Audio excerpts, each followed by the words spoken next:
ಎಲ್ಲರಿಗೂ ನಮಸ್ಕಾರ. ಈ ವಿಡಿಯೋದಲ್ಲಿ 10ನೇ ತರಗತಿಯ ಸಮಾಜ ವಿಜ್ಞಾನ ವಾರ್ಷಿಕ ಪರೀಕ್ಷೆ 3 2024-25 ಆನ್ಯುವಲ್ ಎಕ್ಸಾಮಿನೇಷನ್ 3 2024-25 ಕೀ ಆನ್ಸರ್ಸ್ ದಿನಾಂಕ 11/7/2025 ನಡೆದ 3ನೇ ವಾರ್ಷಿಕ ಪರೀಕ್ಷೆಯ ಪ್ರಶ್ನೆ ಪತ್ರಿಕೆ ಕೀ ಉತ್ತರವನ್ನು ಈ ವಿಡಿಯೋದಲ್ಲಿ ನೋಡೋಣ. ಈ ಕೆಳಗಿನ ಪ್ರತಿಯೊಂದು ಪ್ರಶ್ನೆಗೂ ಅಥವಾ ಅಪೂರ್ಣ ಹೇಳಿಕೆಗೆ 4 ಆಯ್ಕೆಗಳನ್ನು ನೀಡಲಾಗಿದೆ. ಅವುಗಳಲ್ಲಿ ಒಂದು ಮಾತ್ರ ಸರಿಯಾಗಿದೆ ಅಥವಾ ಹೆಚ್ಚು ಸೂಕ್ತವಾಗಿದೆ. ಸರಿಯಾದ ಉತ್ತರವನ್ನು ಆರಿಸಿ ಪೂರ್ಣ ಉತ್ತರವನ್ನು ಅದರ ಕ್ರಮಾಕ್ಷರದೊಂದಿಗೆ ಬರೆಯಿರಿ. ಒಟ್ಟು 8 ಪ್ರಶ್ನೆಗಳು, ಪ್ರತಿ ಪ್ರಶ್ನೆಗೆ 1 ಅಂಕ, ಒಟ್ಟು 8 ಅಂಕಗಳು. ಮೈಸೂರು ಸಿವಿಲ್ ಸರ್ವಿಸ್ ಪರೀಕ್ಷೆಯನ್ನು ಆರಂಭಿಸಿದ ಮೈಸೂರಿನ ದಿವಾನರು K. Seshadri Iyer, sir Mirza Ismail, Rangacharlu, sir M Visvesvaraya.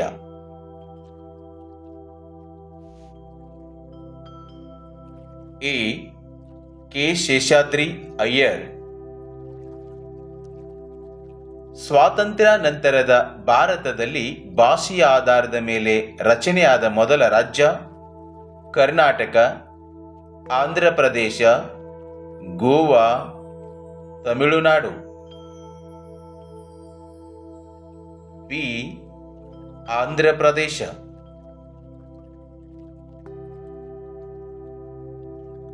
ಅಂತಾರಾಷ್ಟ್ರೀಯ ನ್ಯಾಯಾಲಯದ ಪ್ರಧಾನ ಕಚೇರಿ ಇರುವ ಸ್ಥಳ ಪ್ಯಾರಿಸ್, ನ್ಯೂಯಾರ್ಕ್, ಹೇಗ್, ರೋಮ್. ಸಿ. ಹೇಗ್, ನೆದರ್ಲ್ಯಾಂಡ್ ದೇಶದ ಹೇಗ್ ನಗರದಲ್ಲಿದೆ. ಸಮಾನ ವೇತನ ಕಾಯ್ದೆ ಜಾರಿಗೆ ಬಂದ ವರ್ಷ 1955, 1961, 1976, 1986. ಸಿ. 1976, 1976. ಗಂಗಾ ನದಿಯ ಮುಖಜ ಭೂಮಿಯಲ್ಲಿ ಕಂಡುಬರುವ ಅರಣ್ಯಗಳನ್ನು ಕರೆದಿರುವುದು ನಿತ್ಯ ಹರಿದ್ವರ್ಣ ಅರಣ್ಯ, ಮರಭೂಮಿ ಅರಣ್ಯ, ಎಲೆ ಉದುರಿಸುವ ಮಾನ್ಸೂನ್ ಅರಣ್ಯ, ಸುಂದರ್ಬನ ಅರಣ್ಯ. ಡಿ. ಸುಂದರ್ಬನ ಅರಣ್ಯ. ಅಲ್ಲಿ ಸುಂದರಿಯ ಮರಗಳು ಅಧಿಕವಾಗಿರುವುದರಿಂದ ಅದನ್ನು ಸುಂದರ್ಬನ ಅರಣ್ಯ ಅಂತ ಕರೀತಾರೆ. ಜಗತ್ತಿನಲ್ಲಿ ಆರ್ಥಿಕ ಯೋಜನೆಗಳನ್ನು ಜಾರಿಗೊಳಿಸಿದ ಮೊದಲ ರಾಷ್ಟ್ರ Bharat, America, Soviet Russia, France.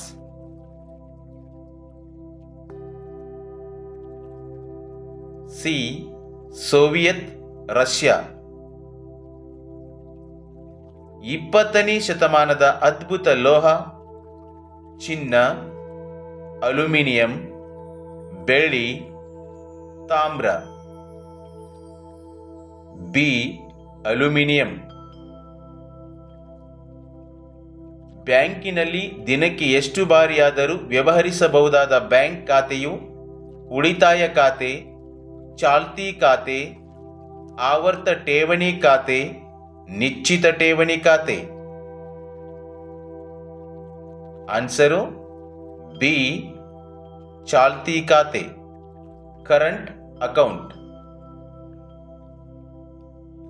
ಈ ಪ್ರತಿಯೊಂದು ಪ್ರಶ್ನೆಗೂ 1 ವಾಕ್ಯದಲ್ಲಿ ಉತ್ತರಿಸಿ. ಒಟ್ಟು 8 ಪ್ರಶ್ನೆಗಳು, ಪ್ರತಿ ಪ್ರಶ್ನೆಗೆ 1 ಅಂಕ, ಒಟ್ಟು 8 ಅಂಕಗಳು. ಭಾರತದಲ್ಲಿ ಪೋರ್ಚುಗೀಸ್ ಸಾಮ್ರಾಜ್ಯದ ನಿಜವಾದ ಸ್ಥಾಪಕ ಯಾರು? Alphonso D Albuquerque. ಮೊದಲ ವೈಸ್ರಾಯ್ ಫ್ರಾನ್ಸಿಸ್ಕೋ ಡಿ ಅಲ್ಮೇಡಾ. ದೊಂಬಿಗಳನ್ನು ಹೇಗೆ ನಿಯಂತ್ರಿಸಬಹುದು? ಅಧಿಕಾರಿಗಳ ಸಮಯ ಪ್ರಜ್ಞೆ, ಪೊಲೀಸ್, ರಕ್ಷಣಾ ಪಡೆ, ಕಾನೂನು ಇವುಗಳ ಮೂಲಕ ದೊಂಬಿಗಳನ್ನು ನಿಯಂತ್ರಿಸಬಹುದು. ಮೊದಲನೇ ಮಹಾಯುದ್ಧಕ್ಕೆ ತಕ್ಷಣದ ಕಾರಣವೇನು? ಆಸ್ಟ್ರಿಯಾದ ರಾಜಕುಮಾರ ಆರ್ಕ್ಡ್ಯೂಕ್ ಫ್ರಾನ್ಸಿಸ್ ಫರ್ಡಿನ್ಯಾಂಡನ ಹತ್ಯೆ. ಇವನು ಆಸ್ಟ್ರಿಯಾದವನು ಸರ್ಬಿಯಾಕ್ಕೆ ಭೇಟಿ ನೀಡಿದಾಗ ಅಲ್ಲಿ ಹತ್ಯೆ ಆಗ್ತಾನೆ. ವಿದೇಶಾಂಗ ನೀತಿ ಎಂದರೇನು? ಒಂದು ರಾಷ್ಟ್ರವು ಅನ್ಯ ರಾಷ್ಟ್ರಗಳೊಡನೆ ವ್ಯವಹರಿಸುವಾಗ ಅನುಸರಿಸುವ ನೀತಿಯನ್ನು ವಿದೇಶಾಂಗ ನೀತಿ ಎನ್ನುವರು. ಫಾರಿನ್ ಪಾಲಿಸಿ ಅಂತ ಕರೀತಾರೆ. ಭಾರತದ ಅತ್ಯಂತ ಎತ್ತರವಾದ ಶಿಖರ ಯಾವುದು? K2 ಅಥವಾ ಗಾಡ್ವಿನಸ್ಟಿನ್ ಅಂದರೆ ಮೌಂಟ್ ಗಾಡ್ವಿನಸ್ಟಿನ್. ಇದು ಭಾರತದಲ್ಲಿ ಅತಿ ಎತ್ತರವಾದ ಶಿಖರ, ಪ್ರಪಂಚದಲ್ಲಿ ಎರಡನೇದು, 8611 ಮೀಟರ್ ಇದೆ. ಹೆಣ್ಣು ಭ್ರೂಣ ಹತ್ಯೆ ಎಂದರೇನು? ಗರ್ಭದಲ್ಲಿರುವ ಹೆಣ್ಣು ಭ್ರೂಣವನ್ನು ಕೊಂದು ಹಾಕುವುದನ್ನು ಹೆಣ್ಣು ಭ್ರೂಣ ಹತ್ಯೆ ಎನ್ನುವರು. ಈ ಪ್ರಶ್ನೆಗಳಿಗೆ ಬೇರೆ ಬೇರೆ ರೀತಿಯಲ್ಲೂ ಕೂಡ ಉತ್ತರವನ್ನು ಬರೀಬಹುದು. ಪ್ರತಿ ವರ್ಷ ಮಾರ್ಚ್ 15 ವಿಶ್ವ ಗ್ರಾಹಕರ ಹಕ್ಕುಗಳ ದಿನ ಎಂದು ಏಕೆ ಆಚರಿಸಲಾಗುತ್ತದೆ? ಅಮೆರಿಕದ ಅಧ್ಯಕ್ಷರಾಗಿದ್ದ ಜಾನ್ ಎಫ್ ಕೆನಡಿ ಅಲ್ಲಿನ ನಾಗರಿಕರಿಗೆ ಸಂರಕ್ಷತೆ, ಮಾಹಿತಿ, ನಿವೇದನೆ ಮತ್ತು ಪರಿಹಾರ ಎಂಬ 4 ಹಕ್ಕುಗಳನ್ನು ನೀಡುವ ವಿಧೇಯಕವನ್ನು ಅಂಗೀಕರಿಸಿದರು. ಯಾವ ದಿನ? ಮಾರ್ಚ್ 15. ಹೀಗಾಗಿ ವಿಶ್ವ ಗ್ರಾಹಕರ ಹಕ್ಕುಗಳ ದಿನ ಅಂತ ಆಚರಣೆ ಮಾಡ್ತಾರೆ. ಹಸಿರು ಕ್ರಾಂತಿ ಎಂದರೇನು? ಆಹಾರ ಧಾನ್ಯಗಳ ಉತ್ಪಾದನೆಯಲ್ಲಿ ಆದಂಥ ಶೀಘ್ರ ಪ್ರಗತಿಯನ್ನು ಹಸಿರು ಕ್ರಾಂತಿ ಎನ್ನುವರು. ಈ ಪ್ರಶ್ನೆಗಳಿಗೆ ಪ್ರತಿಯೊಂದಕ್ಕೂ 2 ರಿಂದ 4 ವಾಕ್ಯ ಅಥವಾ ಅಂಶಗಳಲ್ಲಿ ಉತ್ತರಿಸಿ. ಒಟ್ಟು 8 ಪ್ರಶ್ನೆಗಳು, ಪ್ರತಿ ಪ್ರಶ್ನೆಗೆ 2 ಅಂಕ, ಒಟ್ಟು 16 ಅಂಕಗಳು. ನಿಶಸ್ತ್ರೀಕರಣವು ಪ್ರಚಲಿತ ಜಗತ್ತಿಗೆ ಅವಶ್ಯಕವಾಗಿದೆ. ವಿವರಿಸಿ.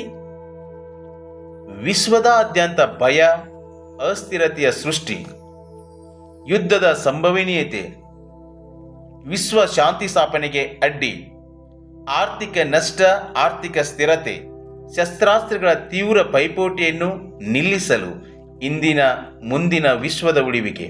ಐಸೆನ್ ಹೋವರ್ ಶಸ್ತ್ರಾಸ್ತ್ರಗಳನ್ನು ಹೊಂದಿರುವ ರಾಷ್ಟ್ರ ಕೇವಲ ಹಣವನ್ನಲ್ಲದೆ ಕಾರ್ಮಿಕರ ಬೆವರನ್ನು, ವಿಜ್ಞಾನಿಗಳ ಬುದ್ಧಿವಂತಿಕೆಯನ್ನು, ಮಕ್ಕಳ ಆಶೆಗಳನ್ನು ವ್ಯಯಗೊಳಿಸುತ್ತದೆ ಅಂತಿಕೊಂಡು ಐಸೆನ್ ಹೋವರ್ ಹೇಳ್ತಾರೆ. ಅಥವಾ ಅಂತ ಒಂದು ಪ್ರಶ್ನೆ ಅದ. ವಿಶ್ವ ಆರೋಗ್ಯ ಸಂಸ್ಥೆಯು ಮಾನವರ ಆರೋಗ್ಯ ಸುಧಾರಿಸುವಲ್ಲಿ ಪ್ರಮುಖ ಪಾತ್ರ ವಹಿಸುತ್ತಿದೆ. ವಿವರಿಸಿ. ಕಾಲರಾ, ಪ್ಲೇಗ್, ಮಲೇರಿಯಾ, ಸಿಡುಬು, ಕೋವಿಡ್-19 ತೊಡೆದುಹಾಕಲು ಪ್ರಯತ್ನ, ಏಡ್ಸ್, ಕ್ಯಾನ್ಸರ್ ರೋಗಗಳ ನಿರ್ಮೂಲನೆಗೆ ಪ್ರಯತ್ನ, ಸಿಡುಬು ರೋಗದ ನಿವಾರಣೆ, ಜನಸಂಖ್ಯಾ ಸ್ಫೋಟ, ಪರಿಸರ ರಕ್ಷಣೆ, ಹಸಿವು, ಅಪೌಷ್ಟಿಕತೆ.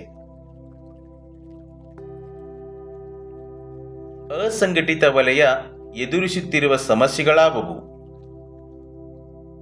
ಯಾವುದೇ ನಿಗದಿತ ನಿಯಮ, ಕಾಯ್ದೆಗಳಿರುವುದಿಲ್ಲ. ದುಡಿಮೆಗೆ ಕಡಿಮೆ ಕೂಲಿ ನೀಡಿಕೆ, ಕೆಲಸಕ್ಕೆ ಭದ್ರತೆ ಇಲ್ಲ, ನಿಗದಿತ ವೇತನ ಸೌಲಭ್ಯಗಳಿಲ್ಲ, ವಿರಾಮ ವೇತನವಿಲ್ಲ, ನಿವೃತ್ತಿ ವೇತನವಿಲ್ಲ, ಭತ್ಯೆ ಸೌಲಭ್ಯಗಳಿರುವುದಿಲ್ಲ, ಉಚಿತ ವೈದ್ಯಕೀಯ ಸೌಲಭ್ಯಗಳಿಲ್ಲ, ಉದ್ಯೋಗಪತಿಗಳಿಂದ ಹಲವು ಬಗೆಯ ಶೋಷಣೆ. ಓಕೆ, ನೆಕ್ಸ್ಟ್ ಕ್ವೆಶ್ಚನ್ ಹೋಗೋಣ. ಇಲ್ಲಿ ಅಥವಾ ಅಂತ ಒಂದು ಪ್ರಶ್ನೆ ಅದ. ಪರಿಸರ ಮಾಲಿನ್ಯಕ್ಕೆ ಕಾರಣಗಳಾವುವು? ಜನಸಂಖ್ಯಾ ಹೆಚ್ಚಳ, ನಗರಗಳ ಬೆಳವಣಿಗೆ, ಕೈಗಾರಿಕಾ ಅಭಿವೃದ್ಧಿ, ತಾಂತ್ರಿಕ ಪ್ರಗತಿ, ಸಾರಿಗೆ ವ್ಯವಸ್ಥೆಯ ಬೆಳವಣಿಗೆ, ಸುಖಭೋಗದ ಜೀವನ. ಇವೆಲ್ಲವೂ ಪರಿಸರ ಮಾಲಿನ್ಯಕ್ಕೆ ಕಾರಣಗಳಾಗ್ತವೆ. ಟರ್ಕರು ಕಾನ್ಸ್ಟಾಂಟಿನೋಪಲ್ ಅನ್ನು ವಶಪಡಿಸಿಕೊಂಡಿದ್ದು ಭಾರತಕ್ಕೆ ಹೊಸ ಜಲಮಾರ್ಗವನ್ನು ಕಂಡುಹಿಡಿಯಲು ಹೇಗೆ ಕಾರಣವಾಯಿತು? ವ್ಯಾಪಾರ ಮಾರ್ಗಗಳು ಟರ್ಕರ ನಿಯಂತ್ರಣಕ್ಕೆ ಹೋಗ್ತವು. ಟರ್ಕರಿಂದ ತೀವ್ರ ತೆರಿಗೆ, ವ್ಯಾಪಾರವು ಲಾಭದಾಯಕವಾಗಲಿಲ್ಲ. ಯುರೋಪಿಯನ್ನರಿಂದ ಹೊಸ ಸಮುದ್ರ ಮಾರ್ಗಗಳ ಅನ್ವೇಷಣೆ, ಸಾಹಸಿ ನಾವಿಕರಿಗೆ ಪ್ರೋತ್ಸಾಹ, ಹೊಸ ವೈಜ್ಞಾನಿಕ ಆವಿಷ್ಕಾರಗಳು. ಜುನಾಗಢ್ ಭಾರತದ ಒಕ್ಕೂಟಕ್ಕೆ ಹೇಗೆ ವಿಲೀನಗೊಂಡಿತು? ಜುನಾಗಢ್ ನವಾಬ ತನ್ನ ಸಂಸ್ಥಾನವನ್ನು ಪಾಕಿಸ್ತಾನಕ್ಕೆ ಸೇರಿಸಲು ಇಚ್ಛಿಸಿದ್ದನು. ನವಾಬನ ವಿರುದ್ಧ ಪ್ರಜೆಗಳು ಬೀದಿಗಿಳಿದರು. ನವಾಬ ರಾಜ್ಯ ಬಿಟ್ಟು ಪಲಾಯನ, ಅಲ್ಲಿನ ದಿವಾನರ ಮನವಿಯಂತೆ ಸೈನ್ಯ ರವಾನೆ, ಶಾಂತಿ ಸ್ಥಾಪನೆ. 1949 ಜುನಾಗಢ್ ಭಾರತದ ಒಕ್ಕೂಟಕ್ಕೆ ಸೇರ್ಪಡೆ. ಖಾರಿಫ್ ಬೇಸಾಯವು ರಬಿ ಬೇಸಾಯಕ್ಕಿಂತ ಹೇಗೆ ಭಿನ್ನವಾಗಿದೆ? ಖಾರಿಫ್ ಬೇಸಾಯ ನೈಋತ್ಯ ಮಾನ್ಸೂನ್ ಮಾರುತಗಳ ಅವಧಿಯ ಬೇಸಾಯ. ಜೂನ್ ಜುಲೈನಲ್ಲಿ ಬಿತ್ತನೆ, ಸೆಪ್ಟೆಂಬರ್ ಅಕ್ಟೋಬರ್ ಕಟಾವು. ದೇಶದ ಹೆಚ್ಚು ಭಾಗದಲ್ಲಿ ರೂಢಿಯಲ್ಲದ ಭತ್ತ, ರಾಗಿ, ಹತ್ತಿ, ಜೋಳ, ಮೆಕ್ಕೆಜೋಳ, ಎಣ್ಣೆಕಾಳುಗಳನ್ನು ಬೆಳೀತಾರೆ. ಇನ್ನು ರಬಿ ಬೇಸಾಯ ನೋಡಿ, ನಿರ್ಗಮನ ಮಾನ್ಸೂನ್ ಮಾರುತಗಳ ಅವಧಿಯ ಬೇಸಾಯ. ಅಕ್ಟೋಬರ್ ನವೆಂಬರ್ನಲ್ಲಿ ಬಿತ್ತನೆ, ಫೆಬ್ರವರಿ ಮಾರ್ಚ್ನಲ್ಲಿ ಕಟಾವು. ವಾಯುವ್ಯ ಮತ್ತು ದಕ್ಷಿಣ ಭಾರತದ ಕೆಲವು ರಾಜ್ಯಗಳಲ್ಲಿ ರೂಢಿ. ಗೋಧಿ, ದ್ವಿದಳ ಧಾನ್ಯಗಳನ್ನು ಬೆಳೀತಾರೆ. ಭಾರತದ ವಾಯುಗುಣದ ಮೇಲೆ ಪ್ರಭಾವ ಬೀರುವ ಅಂಶಗಳಾವುವು? ಅಕ್ಷಾಂಶ, ಸಮುದ್ರ ಮಟ್ಟದಿಂದ ಇರುವ ಎತ್ತರ, ಸಾಗರಗಳಿಂದ ಇರುವ ದೂರ, ಮಾರುತಗಳ ದಿಕ್ಕು, ಪರ್ವತ ಸರಣಿಗಳು ಹಬ್ಬಿರುವ ರೀತಿ, ಸಾಗರ ಪ್ರವಾಹಗಳು, ಮಾನ್ಸೂನ್ ಮಾರುತಗಳು. ಪ್ರತ್ಯಕ್ಷ ತೆರಿಗೆ ಮತ್ತು ಪರೋಕ್ಷ ತೆರಿಗೆಗಳ ನಡುವಿನ ವ್ಯತ್ಯಾಸಗಳೇನು? ಮೊದಲಿಗೆ ಪ್ರತ್ಯಕ್ಷ ತೆರಿಗೆ. ಸರ್ಕಾರವು ಯಾರ ಮೇಲೆ ತೆರಿಗೆ ವಿಧಿಸುತ್ತದೆಯೋ ಅವರಿಂದಲೇ ತೆರಿಗೆ ಪಾವತಿ ವರ್ಗಾಯಿಸಲು ಸಾಧ್ಯವಿಲ್ಲ. ವ್ಯಕ್ತಿಗಳು ಗಳಿಸುವ ವರಮಾನ ಮತ್ತು ಸಂಪತ್ತಿನ ಮೇಲೆ ತೆರಿಗೆ, ವರಮಾನ ತೆರಿಗೆ, ಕಂಪನಿ ತೆರಿಗೆ, ಸಂಪತ್ತಿನ ತೆರಿಗೆ, ಸ್ಟಾಂಪ್ ತೆರಿಗೆ ಇವೆಲ್ಲವೂ ಬರ್ತಾವೆ. ಇನ್ನು ಪರೋಕ್ಷ ತೆರಿಗೆ, ತೆರಿಗೆ ಹೊರೆಯ ವರ್ಗಾವಣೆ, ಸರಕು ಮತ್ತು ಸೇವೆಗಳ ಮೇಲೆ ವಿಧಿಸಲಾಗುತ್ತದೆ. ಕೇಂದ್ರ ಅಬಕಾರಿ ತೆರಿಗೆ, ಆಮದು ರಫ್ತು ಸುಂಕ, ಸುಂಕ ಮತ್ತು ಸೇವಾ ತೆರಿಗೆ, ವಿದೇಶಿ ಪ್ರವಾಸಿಗರ ಮೇಲಿನ ತೆರಿಗೆ. ಗ್ರಾಹಕ ಸಂರಕ್ಷಣಾ ಕಾಯ್ದೆಯ ಮುಖ್ಯ ಉದ್ದೇಶಗಳನ್ನು ವಿವರಿಸಿ. ಉತ್ತರವನ್ನು ನೋಡೋಣ.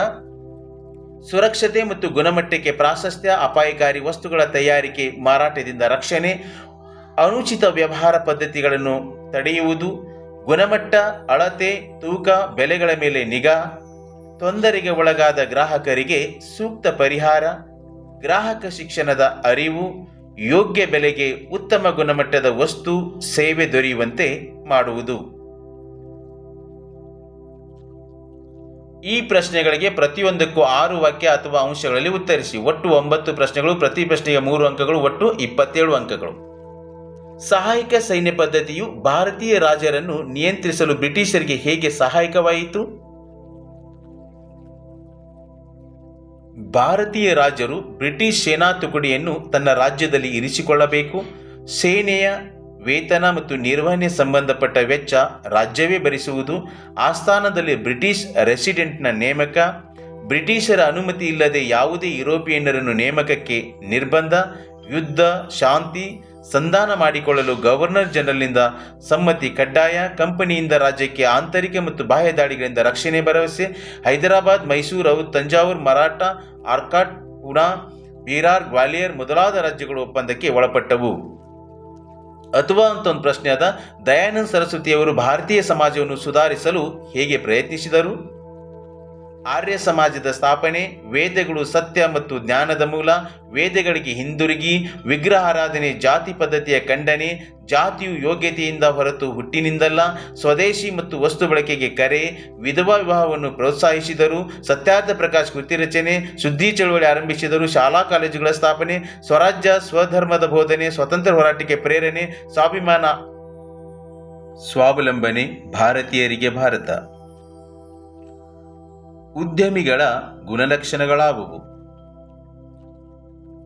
ಸೃಜನಾತ್ಮಕ, ಕ್ರಿಯಾತ್ಮಕ, ಗುಂಪು ಕಟ್ಟುವುದು, ಸಮಸ್ಯೆಯ ಪರಿಹಾರ, ನಷ್ಟಭರಿತಕ್ಕೆ ಸಿದ್ಧ, ವಚನಬದ್ಧತೆ, ಹೊಸ ಪದ್ಧತಿಯನ್ನು ರೂಢಿಗೆ ತರುವುದು, ನಾಯಕತ್ವ, ಪ್ರಚೋದನೆಯ ಸಾಧನೆ, ಗುರಿಮುಟ್ಟುವಿಕೆ, ನಿರ್ಧಾರಗಳನ್ನು ಕೈಗೆತ್ತಿಕೊಳ್ಳುವುದು. ಅಥವಾ ಅಂತ ಒಂದು ಪ್ರಶ್ನೆ ಅದ. ಅಂಚೆ ಕಚೇರಿಗಳು ನೀಡುವ ಬ್ಯಾಂಕಿಂಗ್ ಸೌಲಭ್ಯಗಳಾವುವು? ಉತ್ತರವನ್ನು ನೋಡೋಣ. ರಾಷ್ಟ್ರೀಯ ಉಳಿತಾಯ ಪತ್ರಗಳು, ಅಂಚೆ ಉಳಿತಾಯ ಖಾತೆಗಳು, ಕಿಸಾನ್ ವಿಕಾಸ ಪತ್ರಗಳು, ಮಾಯಯಾನ ತಿರುವು ಠೇವಣಿಗಳು, ಅಂಚೆ ವಿಮೆ, ನಿವೃತ್ತಿ ವೇತನ, ಹಣ ವರ್ಗಾವಣೆ. ಮಣ್ಣಿನ ಸವೆತವನ್ನು ತಡೆಗಟ್ಟುವ ವಿಧಾನಗಳಾವುವು? ಉತ್ತರವನ್ನು ನೋಡೋಣ. ಇಳಿಜಾರಿಗೆ ಅಡ್ಡಲಾಗಿ ಉಳುಮೆ ಮಾಡುವುದು, ಅಡ್ಡ ಬದುಗಳ ನಿರ್ಮಾಣ, ಅರಣ್ಯ ನಾಶವನ್ನು ತಡೆಗಟ್ಟುವುದು, ಅರಣ್ಯಗಳ ಬೆಳವಣಿಗೆಯನ್ನು ಪ್ರೋತ್ಸಾಹಿಸುವುದು, ಅತಿಯಾಗಿ ಮೇಯಿಸುವಿಕೆಯನ್ನು ನಿಯಂತ್ರಿಸುವುದು, ನೀರಿನ ಯೋಜಿತ ಬಳಕೆ, ಚೆಕ್ ಡ್ಯಾಂಗಳ ನಿರ್ಮಾಣ, ಮೆಟ್ಟಲು ಪಂಕ್ತಿ ಬೇಸಾಯ, ಕೊರಕಲು ನಿಯಂತ್ರಣ. ಅಥವಾ ಅಂತೊಂದು ಪ್ರಶ್ನೆ ಅದ. ಅರಣ್ಯಗಳ ಉಪಯೋಗಗಳಾವುವು? ಉತ್ತರವನ್ನು ನೋಡೋಣ. ಶುದ್ಧ ವಾಯು, ಆಹಾರ ಮತ್ತು ಮೇವನ್ನು ಪೂರೈಸುತ್ತವೆ, ಉತ್ತಮ ಮಳೆ ತರಲು ಸಹಾಯಕವಾಗಿವೆ, ಮಣ್ಣಿನ ಸವೆತವನ್ನು ನಿಯಂತ್ರಿಸುತ್ತವೆ, ಪ್ರಾಣಿ ಪಕ್ಷಿಗಳಿಗೆ ಆಶ್ರಯ ತಾಣವಾಗಿವೆ, ಔಷಧೀಯ ಸಸ್ಯಗಳ ಆಗರವಾಗಿವೆ, ಪ್ರವಾಸಿಗರನ್ನು ಆಕರ್ಷಿಸುತ್ತವೆ, ಉದ್ಯೋಗಾವಕಾಶಗಳನ್ನು ಒದಗಿಸುತ್ತವೆ, ಜೈವಿಕ ಪರಿಸರ ಸಮತೋಲನವನ್ನು ಕಾಪಾಡುತ್ತವೆ. ಗ್ರಾಮೀಣ ಅಭಿವೃದ್ಧಿಯ ಮಹತ್ವವನ್ನು ವಿವರಿಸಿ. ಉತ್ತರವನ್ನು ನೋಡೋಣ. ಗ್ರಾಮೀಣ ಭಾರತದ ಸಮಸ್ಯೆಗಳ ಸಮರ್ಥ ನಿರ್ವಹಣೆ, ಗ್ರಾಮೀಣ ಜನರಿಗೆ ಶಿಕ್ಷಣ, ತರಬೇತಿ, ಆರೋಗ್ಯ, ನೈರ್ಮಲ್ಯ ಸೌಲಭ್ಯಗಳನ್ನು ನೀಡುವುದು, ಜನರ ಜ್ಞಾನ, ಕೌಶಲ್ಯ ಮತ್ತು ದುಡಿಯುವ ಸಾಮರ್ಥ್ಯ ಹೆಚ್ಚಿಸುವುದು, ಕೃಷಿಯ ಜೊತೆ ಪಶುಪಾಲನೆ, ಮೀನುಗಾರಿಕೆ, ರೇಷ್ಮೆ ಕೃಷಿ, ಕೋಳಿ ಸಾಕಾಣಿಕೆಗಳ ಅಭಿವೃದ್ಧಿ, ಕೃಷಿಯನ್ನು ಒಂದು ಲಾಭದಾಯಕ ಉದ್ಯೋಗವನ್ನಾಗಿ ಮಾಡುವುದು, ನಗರಗಳಿಗೆ ವಲಸೆ ತಡೆಗಟ್ಟುವುದು, ವಿದ್ಯುತ್, ನೀರಾವರಿ, ಸಾರಿಗೆ ಸಂಪರ್ಕ, ಮಾರುಕಟ್ಟೆಗಳ ನಿರ್ಮಾಣ, ಗ್ರಾಮೀಣ ಉತ್ಪಾದಕತೆ ಹೆಚ್ಚಳ, ಹಳ್ಳಿಗಳಲ್ಲಿ ಕೃಷಿ ಉತ್ಪನ್ನಗಳ ಮೌಲ್ಯವರ್ಧನೆ, ಉದ್ಯೋಗ ಆದಾಯಗಳ ಹೆಚ್ಚಳ, ಸಣ್ಣ ಹಾಗೂ ಗುಡಿ ಕೈಗಾರಿಕೆಗಳ ಅಭಿವೃದ್ಧಿ, ಬಡ ಹಿಂದುಳಿದ ವರ್ಗಗಳಿಗೆ ನಿರಂತರ ಉದ್ಯೋಗ, ನಗರ ಪ್ರದೇಶಗಳ ಸೌಲಭ್ಯಗಳನ್ನು ಗ್ರಾಮೀಣ ಪ್ರದೇಶಗಳಿಗೂ ದೊರೆಯುವಂತೆ ಮಾಡುವುದು, ಅಭಿವೃದ್ಧಿಯ ಪ್ರಕ್ರಿಯೆಯಲ್ಲಿ ಗ್ರಾಮೀಣ ಜನರ ಪಾಲ್ಗೊಳ್ಳುವಿಕೆ. ಇವೆಲ್ಲವೂ ಗ್ರಾಮೀಣ ಅಭಿವೃದ್ಧಿಯ ಮಹತ್ವ. ಅಥವಾ ಅಂತ ಒಂದು ಪ್ರಶ್ನೆ ಇದೆ, ಸಾರ್ವಜನಿಕ ಹಣಕಾಸಿನ ಮಹತ್ವವನ್ನು ವಿವರಿಸಿ. ಆರ್ಥಿಕ ಅಭಿವೃದ್ಧಿ ಮತ್ತು ಆರ್ಥಿಕ ಸ್ಥಿರತೆ ಸಾಧಿಸಲು ವಿತ್ತೀಯ ನೀತಿ, ಸಾರ್ವಜನಿಕ ಹಣಕಾಸಿನ ನಿರ್ವಹಣೆ, ದೇಶದ ಅಭಿವೃದ್ಧಿಯ ದೃಷ್ಟಿ, ನೈಸರ್ಗಿಕ ಸಂಪತ್ತು, ಶ್ರಮ ಮತ್ತು ಭೌತಿಕ ಬಂಡವಾಳ ಉತ್ಪಾದಕರ ನಡುವೆ ಸಮರ್ಪಕ ಹಂಚಿಕೆ, ಉತ್ಪಾದನೆ ಗರಿಷ್ಠ ಮಟ್ಟಕ್ಕೆ ಹೆಚ್ಚಳ, ಆದಾಯದ ಸಮಾನ ಹಂಚಿಕೆ, ಶಾಂತಿ ನೆಮ್ಮದಿಯ ಬದುಕು, ಪ್ರಜಾ ಕಲ್ಯಾಣ, ಸಾರ್ವಜನಿಕ ವೆಚ್ಚಗಳ ಹೆಚ್ಚಳ, ಆದ್ಯತಾ ವಲಯಗಳಲ್ಲಿ ಬಂಡವಾಳ ಹೂಡಿಕೆ ಹೆಚ್ಚಳ, ಎಲ್ಲ ಕ್ಷೇತ್ರಗಳ ಸಮತೋಲನ ಅಭಿವೃದ್ಧಿ, ನಿರುದ್ಯೋಗ, ಬಡತನ ನಿವಾರಣೆ, ಆರ್ಥಿಕ ಏರಿಳಿತ, ಬೆಲೆಗಳ ಏರಿಳಿತಗಳ ಪರಿಣಾಮಕಾರಿ ನಿರ್ವಹಣೆ ಮತ್ತು ನಿಯಂತ್ರಣ. ಚಿಕ್ಕದೇವರಾಜ ಒಡೆಯರವರ ಸಾಧನೆಗಳನ್ನು ವಿವರಿಸಿ. ಸಮರ್ಥ ಯೋಧರು ಮತ್ತು ಆಡಳಿತಗಾರ, ಶಿವಾಜಿಯ ಸೇನೆಯನ್ನು ಮಧುರೆ, ಇಕ್ಕೇರಿ, ಬಿಜಾಪುರಗಳಲ್ಲಿ ಹಿಮ್ಮೆಟ್ಟಿಸಿದರು. ಮಾಗಡಿ, ಮಧುಗಿರಿ, ಕೊರಟಗೆರೆ ಪ್ರಾಂತ್ಯಗಳ ವಶ, ಮೊಘಲ್ ಸೇನಾನಿಯಿಂದ ಬೆಂಗಳೂರಿನ ಖರೀದಿ, ಕರ್ನಾಟಕ ಚಕ್ರವರ್ತಿ, ಅಪ್ರತಿಮ ವೀರ, ತೆಂಕನ ರಾಜ, ನವಕೋಟಿ ನಾರಾಯಣ ಬಿರುದುಗಳು, ಅಟಾರ ಕಚೇರಿ ನೇಮಕ, ಅಂಚೆ ವ್ಯವಸ್ಥೆಯ ಜಾರಿ, ಚಿಕ್ಕದೇವರಾಜನಾಲೆ, ದೊಡ್ಡದೇವರಾಜನಾಲೆಗಳ ನಿರ್ಮಾಣ, ತಿರುಮಲಾರ್ಯ, ಸಂಚಿ ಹೊನ್ನಮ್ಮರಿಗೆ ಆಶ್ರಯ. ಇವರು ತಿರುಮಲಾರ್ಯ ಮತ್ತು ಸಂಚಿ ಹೊನ್ನಮ್ಮ ಕವಿಗಳು. ಜವಾಹರ್ಲಾಲ್ ನೆಹರೂರವರು ನವಭಾರತದ ಶಿಲ್ಪಿ ಎಂದು ಗುರುತಿಸಲ್ಪಟ್ಟಿದ್ದಾರೆ. ಸಮರ್ಥಿಸಿ.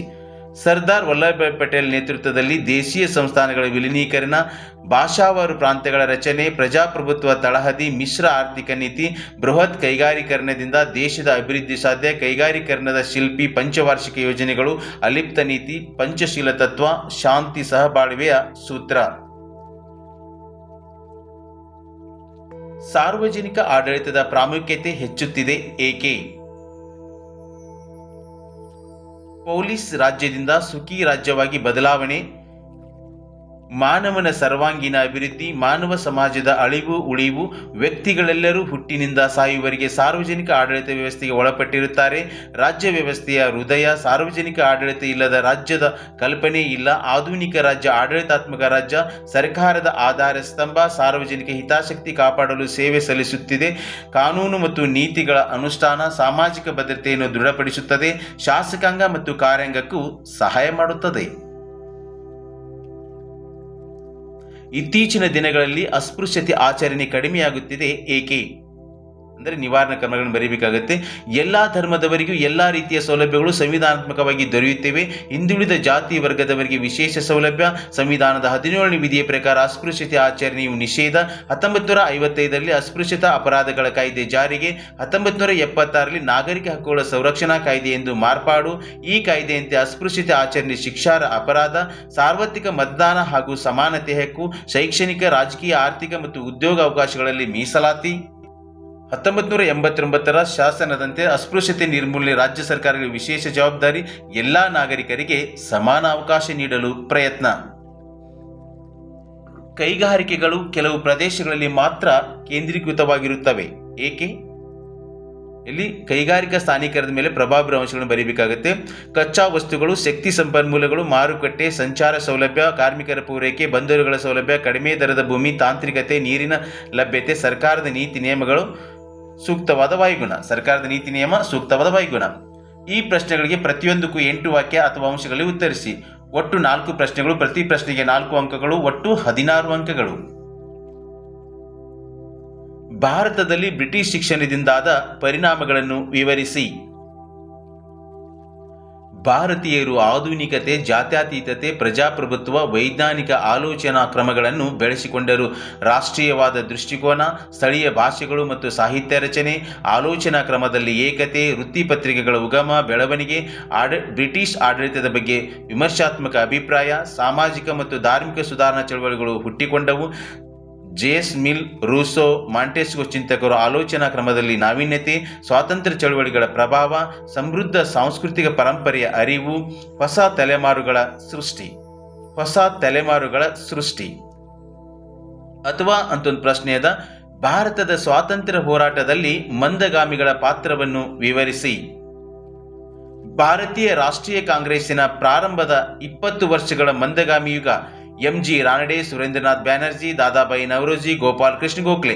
ಬ್ರಿಟಿಷ್ ಆಳ್ವಿಕೆ ಮತ್ತು ನ್ಯಾಯಪರತೆಯಲ್ಲಿ ನಂಬಿಕೆ, ಪ್ರಾರ್ಥನೆ, ಮನವಿ ಮೂಲಕ ಬೇಡಿಕೆ, ಜನರಿಗೆ ರಾಜಕೀಯ ಶಿಕ್ಷಣ ನೀಡುವ ಪ್ರಯತ್ನ, ಸಮಸ್ಯೆಗಳ ಬಗ್ಗೆ ಸಭೆ, ಚರ್ಚೆ, ಸರ್ಕಾರಕ್ಕೆ ಮನವಿ, ಬೇಡಿಕೆಗಳು, ಕೈಗಾರಿಕೆಗಳ ಅಭಿವೃದ್ಧಿ, ಸೈನಿಕ ವೆಚ್ಚ ಕಡಿಮೆ ಮಾಡುವುದು, ಉತ್ತಮ ಶಿಕ್ಷಣ, ಬಡತನದ ಬಗ್ಗೆ ಅಧ್ಯಯನ, ಬ್ರಿಟಿಷ್ ಆಳ್ವಿಕೆಯ ದುಷ್ಪರಿಣಾಮಗಳ ಕೂಲಂಕುಷ ಅವಲೋಕನ, ಅಂಕಿಅಂಶಗಳೊಂದಿಗೆ ಸಂಪತ್ತಿನ ಸೋರಿಕೆ ವಿವರಣೆ,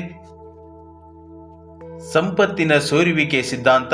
ದಾದಾಬಾಯಿ ನವರೋಜಿ, ಪ್ರತಿಕೂಲ ಸಂದಾಯ, ಅಧಿಕಾರಿಗಳಿಗೆ ನೀಡುತ್ತಿದ್ದ ವೇತನ, ನಿವೃತ್ತಿ ವೇತನ, ಆಡಳಿತಾತ್ಮಕ ವೆಚ್ಚ, ಭಾರತದಿಂದ ಭರಿಸುವಿಕೆ. ಉದಾರ ರಾಷ್ಟ್ರವಾದದ ಕಾಲ.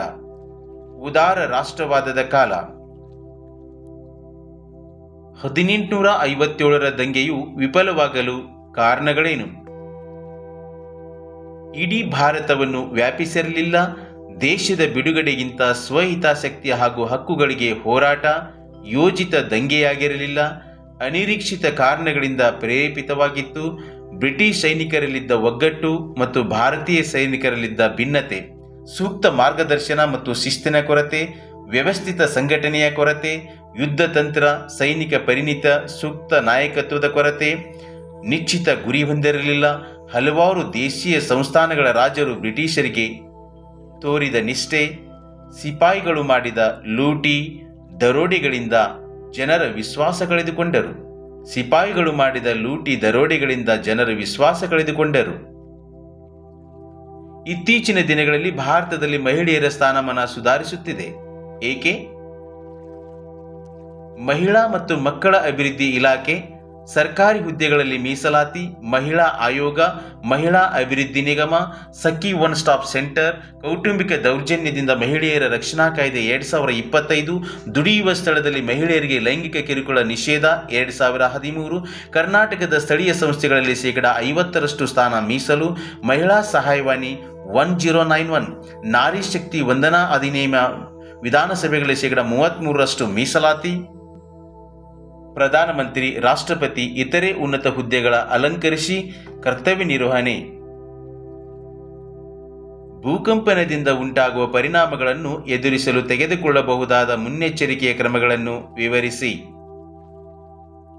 ಭೂಕಂಪನ ವಲಯದಲ್ಲಿ ಬಹು ಅಂತಸ್ತಿನ ಕಟ್ಟಡಗಳ ನಿಷೇಧ, ಕಟ್ಟಡಗಳನ್ನು ಹಗುರವಾದ ವಸ್ತುಗಳಿಂದ ನಿರ್ಮಾಣ, ಕಟ್ಟಡಗಳು ಸ್ಥಿತಿಸ್ಥಾಪಕತ್ವ ಗುಣ ಹೊಂದಿರುವಂತೆ ನಿರ್ಮಾಣ, ಭೂಕಂಪನ ಸಂಭವಿಸಿದಾಗ ಹೇಗೆ ವರ್ತಿಸಬೇಕೆಂಬ ಜನರಿಗೆ ತಿಳುವಳಿಕೆ ನೀಡುವುದು, ಶೀಘ್ರ ವೈದ್ಯಕೀಯ ಸೇವೆ ಸಿಗುವಂತೆ ವ್ಯವಸ್ಥೆ, ಸಿದ್ಧಪಡಿಸಿದ ಆಹಾರ ಹಂಚಿಕೆ ವ್ಯವಸ್ಥೆ, ಶುದ್ಧ ಕುಡಿಯುವ ನೀರಿನ ಪೂರೈಕೆ, ಔಷಧಿ ಹಂಚಿಕೆ, ತಾತ್ಕಾಲಿಕ ವಸತಿ ವ್ಯವಸ್ಥೆ, ಅಗತ್ಯ ಮೂಲಭೂತ ಸೌಲಭ್ಯಗಳ ಪೂರೈಕೆ, ರಾಷ್ಟ್ರೀಯ ವಿಪತ್ತು ನಿರ್ವಹಣಾ ಪಡೆಯ ನೆರವು, ವಿದ್ಯುತ್ ಸಂಪರ್ಕ ಕಡಿತಗೊಳಿಸುವುದು. ನಿಮಗೆ ನೀಡಿರುವ ಭಾರತದ ನಕ್ಷೆಯಲ್ಲಿ ಕೆಳಗಿನವುಗಳಲ್ಲಿ ಯಾವುದಾದರೂ 5 ಗುರುತಿಸಿ. ಒಟ್ಟು 10 ಸ್ಥಳಗಳನ್ನು ನೀಡಿರ್ತಾರೆ. ಅದರಲ್ಲಿ ಯಾವುದಾದರೂ ನೀವು 5 ಸ್ಥಳಗಳನ್ನು ಗುರುತಿಸಬೇಕು. ಒಟ್ಟು 5 ಅಂಕಗಳು. ಮೊದಲಿಗೆ 23ವರಿ ಉತ್ತರ ಅಕ್ಷಾಂಶ ಅಂದರೆ ಕರ್ಕಾಟಕ ಸಂಕ್ರಾಂತಿ ವೃತ್ತ. ನೋಡಿ, ಕರ್ಕಾಟಕ ಸಂಕ್ರಾಂತಿ ವೃತ್ತ ಎಲ್ಲಿ ಬರ್ತದೆ ಅಂದರೆ ಈ ಭಾಗದಲ್ಲಿ ಬರುತ್ತೆ. ಹೀಗೆ ಹಾಕೋದು. ಸೊ ಕರ್ಕಾಟಕ ಸಂಕ್ರಾಂತಿ ವೃತ್ತ. ಜಸ್ಟ್ ಇಲ್ಲಿ ನೀವು ಎ ಅಂತ ಬರೆದ್ರೆ ಸಾಕು, ಕರ್ಕಾಟಕ ಸಂಕ್ರಾಂತಿ ವೃತ್ತ. ನೆಕ್ಸ್ಟು ಹೀರಾಕುಡ್ ಯೋಜನೆ. ಹೀರಾಕುಡ್ ಯೋಜನೆ ಎಲ್ಲಿ ಬರುತ್ತೆ ಅಂತಂದರೆ ಇದನ್ನು ಮಹಾನದಿಗೆ ಕಟ್ತಾರ, ಒರಿಸ್ಸಾ ರಾಜ್ಯದಲ್ಲಿ ಬರುತ್ತೆ. ಸೊ ಇಲ್ಲೇನಂತಂದರೆ ಹೀರಾಕುಡ್ ಯೋಜನೆ ಬರುತ್ತೆ. ಇಲ್ಲಿ ಹೀರಾಕುಡ್ ಯೋಜನೆ ಬರುತ್ತೆ. ಇದನ್ನು ಮಹಾನದಿ ಕಟ್ಟಿದ್ದಾರೆ. ಮಹಾನದಿಯನ್ನು ಒಡಿಸ್ಸಾದ ಕಣ್ಣೀರಿನ ನದಿ ಅಂತ ಕರೀತಾರೆ. ಇಂದಿರಾ ಗಾಂಧಿ ಅಂತಾರಾಷ್ಟ್ರೀಯ ವಿಮಾನ ನಿಲ್ದಾಣ. ಸೊ ಇಂದಿರಾ ಗಾಂಧಿ ಅಂತಾರಾಷ್ಟ್ರೀಯ ವಿಮಾನ ನಿಲ್ದಾಣ ಎಲ್ಲಿ ಬರುತ್ತೆ ಅಂದರೆ ದೆಹಲಿಯಲ್ಲಿ ಬರುತ್ತೆ. ಸೊ ಇಲ್ಲಿ ನೀವು ಸಿ ಅಂತ ಬರೋದು ಈಗ ರೌಂಡ್ ಹಾಕಿದರೆ ಮುಗಿದೋಯ್ತು, ದೆಹಲಿಯಲ್ಲಿ ಬರುತ್ತೆ. ಬಾಂಬೆ ಹೈ, ಈ ಬಾಂಬೆ ಹೈ ಅನ್ನೋದು ಏನು ಅಂತಂದರೆ ಪೆಟ್ರೋಲಿಯಂ ಉತ್ಪಾದನಾ ಸ್ಥಳ. ಇದು ಮುಂಬೈ ನಗರದಿಂದ 110 ಕಿಲೋಮೀಟರ್ ಅರಬ್ಬಿ ಸಮುದ್ರದಲ್ಲದ. ಸೊ ಅದನ್ನು ಇಲ್ಲೇ ಗುರುತಿಸಬೇಕಾಗುತ್ತೆ. ಮುಂಬೈ ನಗರದಿಂದ 110 ಕಿಲೋಮೀಟರ್ ದೂರದಲ್ಲಿ ಬಾಂಬೆ ಹೈ ಅನ್ನೋದು ಇರೋದು. ನೆಕ್ಸ್ಟು ನರ್ಮದಾ ನದಿ. ಸೊ ನರ್ಮದಾ ನದಿಯನ್ನು ನಾವು ಈ ಅಂತ ಡೈರೆಕ್ಟ್ ಗುರುತಿಸ್ಲಿಕ್ಕೆ ಬರೋಲ್ಲ, ಈ ರೀತಿಯಾಗಿ ನಾವು ಮಾರ್ಕ್ ಮಾಡಬೇಕಾಗುತ್ತೆ. ಅದು ನರ್ಮದಾ ನದಿಯನ್ನು ಅಂದರೆ ಅದು ನದಿ ಅಲ್ವಾ, ಈ ರೀತಿಯಾಗಿ ಹರಿಯುತ್ತೆ. ಸೊ ಈ ರೀತಿಯಾಗಿ ಮಾಡಿಬಿಟ್ಟು ಅದನ್ನೇನು ಮಾಡಬೇಕಂದ್ರೆ ಇಲ್ಲಿ ಪಕ್ಕದಲ್ಲಿ ನೀವು ಈ ಅಂತೆ ಬರಿಬೇಕು. ಸೊ ನರ್ಮದಾ ನದಿ. ಪಶ್ಚಿಮ ಘಟ್ಟಗಳು. ಸೊ ಪಶ್ಚಿಮ ಘಟ್ಟಗಳು ಅಂತಂದರೆ ಈ ಭಾಗದಲ್ಲಿ ಬರುತ್ತೆ. ಇಲ್ಲಿ ಎಫ್ ಅಂತ ಹಾಕಬೇಕು, ಪಶ್ಚಿಮ ಘಟ್ಟಗಳಿಗೆ ಹಾಕಿಬಿಟ್ಟು ಇದನ್ನೆಲ್ಲ ಡಾಟ್ ಡಾಟ್ ಮಾಡಬೇಕು. ಇವೆಲ್ಲವೂ ಏನು ಅಂದರೆ ಪಶ್ಚಿಮ ಘಟ್ಟಗಳು. ಸೊ ಇಲ್ಲಿದೆ ನೋಡಿ ಈ ಥರ. ಸಾರಿ, ಒಂದು ನಿಮಿಷ ಸರಿ, ವೆಯ್ಟ್ ಒಂದು ನಿಮಿಷ. ಪಶ್ಚಿಮ ಘಟ್ಟಗಳು ಅಂದರೆ ಅದು ತೀರ ಆಗುತ್ತೆ. ಸೊ ಸ್ವಲ್ಪ ಆ ತೀರದಿಂದ ಹಿಡ್ಕೊಂಡ್ಬಿಟ್ಟು ಈ ರೀತಿಯಾಗಿ ಇದೇನೆಂದರೆ ಇನ್ಸೈಡ್ ತಗೋಬೇಕಾಗತ್ತೆ. ಸೊ ಇನ್ಸೈಡ್ ಏನಂತಂದರೆ ಅದು ಪಶ್ಚಿಮ ಘಟ್ಟಗಳು ಅಂತ ಬರುತ್ತೆ. ಎಫ್ ಅಂತ ಹಾಕೊಂಡು ಪಶ್ಚಿಮ ಘಟ್ಟಗಳು. ಸರಿ, ನೆಕ್ಸ್ಟ್ ಶ್ರೀನಗರ. ಸೊ ನೀವು ಇಲ್ಲಿ ಜಿ ಅಂತ ಹಾಕೊಂಡ್ಬಿಟ್ರೆ ಮುಗಿದೋಯ್ತು, ಶ್ರೀನಗರ. ಈಗ ಡೈರೆಕ್ಷನ್ ತೋರಿಸ್ತೀನಿ ನೋಡಿ ನಾನು. 23 ಇವರು ಉತ್ತರ ಅಕ್ಷಾಂಶ. ಸೊ ಇಲ್ಲಿ ಬರುತ್ತೆ, ಇದನ್ನು ಹಾಕಿರೋದು. ಹೀರಾಕುಡ್ ಯೋಜನೆ. ಸೊ ಇದು ಹೀರಾಕುಡ್ ಯೋಜನೆ. ಇಂದಿರಾ ಗಾಂಧಿ ಅಂತಾರಾಷ್ಟ್ರೀಯ ವಿಮಾನ ನಿಲ್ದಾಣ. ಸೊ ಇದು ಬರುತ್ತೆ. ಬಾಂಬೆ ಹೈಯಲ್ಲಿ ಬರುತ್ತೆ ಅಂದರೆ ಇದು ಬಾಂಬೆ ಹೈ. ನೆಕ್ಸ್ಟ್ ನರ್ಮದಾ ನದಿ. ಸೊ ಇದು ನರ್ಮದಾ ನದಿ. ಪಶ್ಚಿಮ ಘಟ್ಟಗಳು, ಇದು ಪಶ್ಚಿಮ ಘಟ್ಟ. ಎಫ್ ಅಂತ ಇಲ್ಲಿ ಬರೋದು, ಬಟ್ ನಾವು ಇಲ್ಲಿ ಗುರುತಿಸಿದ್ದೀನಿ. ಸೊ ಶ್ರೀನಗರ ಎಲ್ಲಿ ಬರುತ್ತೆ ಅಂದರೆ ಸೊ ಇಲ್ಲಿ ಶ್ರೀನಗರ ಬರುತ್ತೆ. ನೀವು ಈ ರೀತಿಯಾಗಿ ಡೈರೆಕ್ಷನನ್ನು ಹಾಕೋದು ಬೇಕಾಗಿಲ್ಲ, ಜಸ್ಟ್ ನೀವು ಮಾರ್ಕ್ ಮಾಡಿದರೆ ಸಾಕು. ಯಾವ ಥರ ಅಂತಂದರೆ ನಾವು ಫಸ್ಟ್ ಇವಾಗ ಹಾಕಿದ್ದೀನಲ್ವ, ಜಸ್ಟ್ ಅಲ್ಲಿ ಮಾರ್ಕ್ ಮಾಡಿ ಆ ಸಂಖ್ಯೆನ ಎ ಇದ್ರೆ ಎ, ಬಿ ಇದ್ರೆ ಬಿ ಅಂತ ಬರೆದ್ರೆ ಸಾಕು. ಈಗ ಈ ಭಾರತದ ನಕ್ಷೆಯಲ್ಲಿ ಈ 7 ಸ್ಥಳಗಳನ್ನ ಸರಿಯಾಗಿ ಗುರುತಿಸಲಾಗಿದೆ. ನೀವು ಜಸ್ಟ್ 5 ಗುರುತಿಸಿದರೆ ಸಾಕು. ದೃಷ್ಟಿ ವಿಕಲಚೇತನ ವಿದ್ಯಾರ್ಥಿಗಳಿಗೆ ಪರ್ಯಾಯ ಪ್ರಶ್ನೆ. ಪ್ರಶ್ನೆ ಸಂಖ್ಯೆ 38ರ ಬದಲಿಗೆ ಇದು ಕೇವಲ ದೃಷ್ಟಿ ವಿಕಲಚೇತನ ವಿದ್ಯಾರ್ಥಿಗಳಿಗೆ ಮಾತ್ರ ಇರುತ್ತೆ. ವಿವಿಧ ಉದ್ದೇಶ ನದಿ ಕಣಿವೆ ಯೋಜನೆಗಳ ಪ್ರಮುಖ ಉದ್ದೇಶಗಳಾವವು? ಉತ್ತರವನ್ನು ನೋಡೋಣ. ವಿವಿಧ ಉದ್ದೇಶ ನದಿ ಕಣಿವೆ ಯೋಜನೆಯ ಉದ್ದೇಶಗಳು: ನೀರಾವರಿ ಸೌಲಭ್ಯ, ವಿದ್ಯುತ್ ಉತ್ಪಾದನೆ, ಪ್ರವಾಹ ನಿಯಂತ್ರಣ, ನೌಕಾಯಾನ, ಗೃಹ ಬಳಕೆ, ಮಣ್ಣಿನ ಸವಕಳಿ ನಿಯಂತ್ರಣ, ಮೀನುಗಾರಿಕೆ, ಅರಣ್ಯ ಸಂಪತ್ತಿನ ಅಭಿವೃದ್ಧಿ. ಅರಣ್ಯ ಸಂಪತ್ತಿನ ಅಭಿವೃದ್ಧಿ